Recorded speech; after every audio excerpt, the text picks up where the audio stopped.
কুসুমপুর গ্রামে বাস করত দুই বন্ধু জসিম এবং সুজন।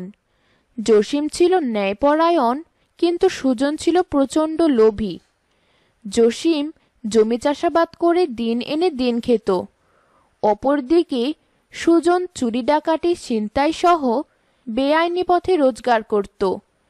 কিছু বছরের মধ্যেই সুজন অনেক টাকার মালিক হয়ে গেল, কিন্তু জসিম এখনো দিন আনে দিন খায়। দিনকে দিন তার আর্থিক অবস্থা আরো খারাপ হতে লাগলো। একদিন দুই বন্ধু বসে গল্প করতে লাগলো। আর কতদিন তুমি এমন কষ্ট করে বেড়াবে? আমার সাথে কাজ করো, অনেক টাকা পাবে। তুমি যা করছো তা বেআইনি কাজ। উপরওয়ালার কাছে আমার হিসাব দিতে হবে। তোমার অবস্থা কখনো পরিবর্তন হবে না। তুমি গরিব হয়ে জন্মেছ, আর গরিব থেকেই মৃত্যু হবে। সুজন এই কথা বলে রাগ করে তার বাড়ির দিকে চলে গেল এবং জসিমও তার বাড়িতে চলে গেল। জসিম বাড়ি পৌঁছানোর পর দেখল ঘটক বাবু বসে রয়েছে। কেমন আছেন ঘটকবাবু? ভালো আছি। আপনার জন্য অপেক্ষা করছিলাম। একটা সুখবর আছে আপনার জন্য। কি সুখবর, তাড়াতাড়ি বলুন। আপনার মেয়েকে গত সপ্তাহে যে ছেলেপক্ষ দেখে গিয়েছিল, তারা তাকে পছন্দ করেছে, কিন্তু একটা শর্ত রয়েছে। কি শর্ত? ছেলেপক্ষ 10 লক্ষ টাকা যৌতুক চাচ্ছে। ছেলে অনেক ভালো এবং ভদ্র, সে যৌতুক চায় না, কিন্তু তার বাবা মা যৌতুক না দিলে বিয়েতে রাজি হবে না। এত টাকা আমি কোথায় পাবো? আমার ভাবার জন্য কিছুটা সময় প্রয়োজন। ছেলে বিয়ের পর মেয়েকে নিয়ে বিদেশ চলে যাবে। এই সুযোগ যদি আপনি হারাতে চান, তাহলে এটা আপনার ইচ্ছা। এই কথা বললে ঘটক জসিমের বাড়ি থেকে চলে গেল। জসিম মনে মনে ভাবতে লাগলো, এত টাকা সে কোথা থেকে জোগাড় করবে। জসিম কখনো কারো কাছ থেকে টাকা ধার চায়নি, তবুও আজ সে তার বন্ধু সুজনের কাছে টাকা ধার চাইবে ভেবে রওনা দিল। জসিম, কেন এসেছো আমার বাসায়? আমি তো বেআইনি উপার্জন করি। তুমি তো সৎ ও ন্যায়পরায়ণ। বলো, আমার কাছে কেন এসেছো? আমি অনেক বড় বিপদে আছি, আমাকে সাহায্য করো। আমার মেয়ের বিয়ের জন্য 10 লক্ষ টাকা প্রয়োজন। এত টাকা তোমাকে দেওয়া আমার পক্ষে সম্ভব নয়, কিন্তু একটা উপায় আছে টাকা জোগাড় করার। বলো আমাকে, কিভাবে আমি আমার মেয়ের বিয়ের টাকা জোগাড় করতে পারি? আমি 2 দিন পর পাশের গ্রামের এক ধনী ব্যক্তির বাসায় চুরি করতে যাব। আমার কাছে খবর আছে তার বাসায় 25 লক্ষ টাকা আছে। যদি সেটা হাতাতে পারি, তাহলে সেখান থেকে 15 লক্ষ আমার আর 10 লক্ষ তোমার। না না, আমি এসব করতে পারবো না। তুমি এসব কি বলছো? তাহলে আমি তোমাকে আর কোনোভাবেই সাহায্য করতে পারবো না। জসিম সুজনের বাড়ি থেকে চলে আসলো, কিন্তু তার মেয়ের জন্য কিছু করতে পারছে না বলে সে মনের দিক থেকে ভেঙে পড়েছে। পুরো রাত ভাবার পর মেয়ের ভালো ভবিষ্যতের কথা চিন্তা করে জসিম তার বন্ধুর সাথে চুরি করবে বলে সিদ্ধান্ত নিল। পরের দিন সকালে সে সুজনের বাসায় গেল। জসিম, তুমি আমার কাছে ফিরে আসবে, এই কথাটা আমি আগে থেকেই জানতাম।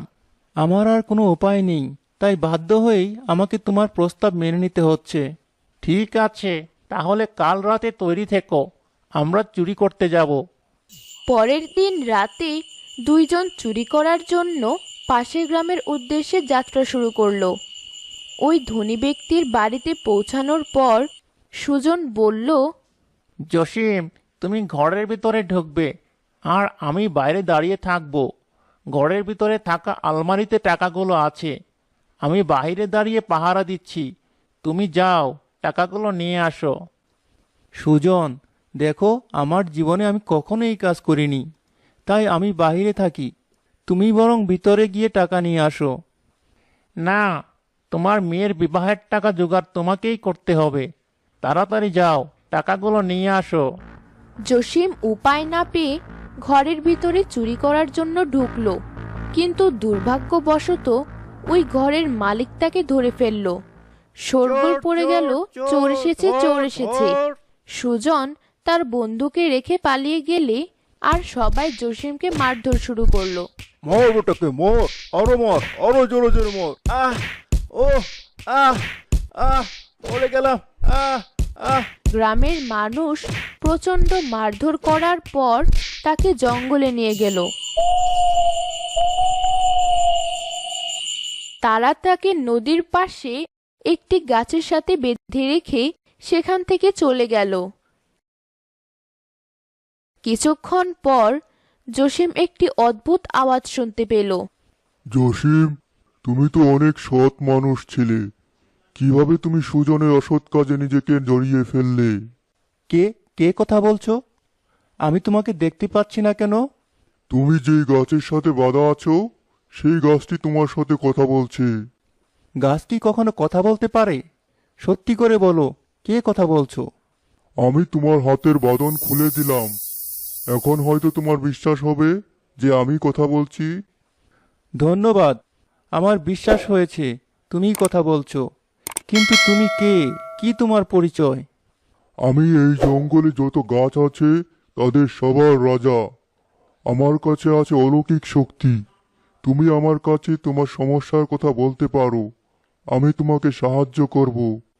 আমার মেয়ের বিয়ের জন্য 10 লক্ষ টাকা যৌতুক প্রয়োজন, কিন্তু আমার কাছে এত টাকা নেই, যার কারণে মেয়ের বিয়ে দিতে পারছি না। যৌতুক দেওয়া এবং নেওয়া দুটি বেআইনি, পৃথিবীর মানুষ এখনো বোঝে না। যাই হোক, আমার কথা ভালোভাবে শোনো। তুমি সামনের নদী থেকে 1 বালতি পানি আমার গোড়ায় দেবে। পানি দেওয়ার পর আমি তোমাকে তোমার প্রয়োজন মতো টাকা দেব, কিন্তু মনে রাখবে, বেশি টাকার আশায় যদি তুমি 1 বালতির জায়গায় একাধিক বালতি পানি আমার গাছের শিকড়ে ঢেলে দাও, তাহলে আমার মৃত্যু হয়ে যাবে আর তুমি টাকাগুলো পাবে না। অদ্ভুত গাছের কথা মতো জসিম নদী থেকে 1 বালতি পানি নিয়ে এসে সেই গাছের গোড়ায় ঢেলে দেয়। তারপরই আশ্চর্যজনকভাবে সেই গাছে টাকা জন্মাতে শুরু করে। জসিম, এখন তোমার ইচ্ছামতো টাকা তুমি নিয়ে যেতে পারো। আমার শরীরে অনেক টাকা জন্মে গেছে। জসিম তার যতটুকু প্রয়োজন ছিল ঠিক ততটুকুই টাকা নিল, এর বেশি সে কোনো টাকা নিল না। গাছে এখনো প্রচুর পরিমাণ টাকা আছে, তুমি এগুলো নিলে না কেন? সব কিন্তু অদৃশ্য হয়ে যাবে। আমার 10 লক্ষ টাকার প্রয়োজন ছিল, তা আমি পেয়ে গেছি। তোমাকে অশেষ ধন্যবাদ, আমার আর কোনো টাকার প্রয়োজন নেই। টাকা নিয়ে জসিম গ্রামে ফিরে আসলো এবং ধুমধাম করে তার মেয়ের বিয়ে দিয়ে দিল। বিয়েতে তার বন্ধু সুজনকে সে দাওয়াত করলো এবং গ্রামের সবাইকে দাওয়াত করলো। সুজন এবং গ্রামের সবাই ভাবতে লাগলো, জসিমের কাছে এত টাকা কোথা থেকে এলো। মেয়ের বিয়ে সঠিকভাবে সম্পন্ন হওয়ার পর সুজন জসিমের বাসায় আসলো। তুমি এত টাকা কোথায় পেলে জসিম? পাশের গ্রামের এক জঙ্গলে একটি গাছ রয়েছে, ওই গাছের গোড়ায় 1 বালতি পানি ঢেলে দিলেই গাছে টাকা জন্মায়। আমি এখনই যাব ওই গাছের কাছে। আরে দাঁড়াও দাঁড়াও, কথা আছে, শুনে যাও। জসিমের পুরো কথা না শুনেই সুজন তাড়াতাড়ি বাসা থেকে বেরিয়ে গেল এবং গ্রামের কয়েকজন মানুষকে সাথে নিয়ে চলে গেল সেই গাছের কাছে। সে 1 বালতি পানি গাছের গোড়ায় দেওয়ার পর গাছে অনেকগুলো টাকা জন্মালো। এই দেখে সুজন ভাবল, গাছের গোড়ায় আরো পানি দিলে আরো টাকা জন্মাবে, তখন সবগুলো টাকা একসাথে পেরে নেওয়া যাবে। সে সবাইকে নিয়ে গাছের গোড়ায় আরো পানি ঢালতে লাগলো, কিন্তু কিছুক্ষণ পরে গাছটি মারা গেল। এদিকে জসিমও সেখানে এসে উপস্থিত হলো। সে সুজনকে বলতে পারেনি যে বেশি পানি দিলে গাছ মারা যাবে। হায় হায়, তোমরা এই উপকারী গাছটাকে মেরে ফেললে। সুজন, তোমাকে পুরো কথা শুনতে বলেছিলাম, তুমি না শুনে এসে পড়েছ।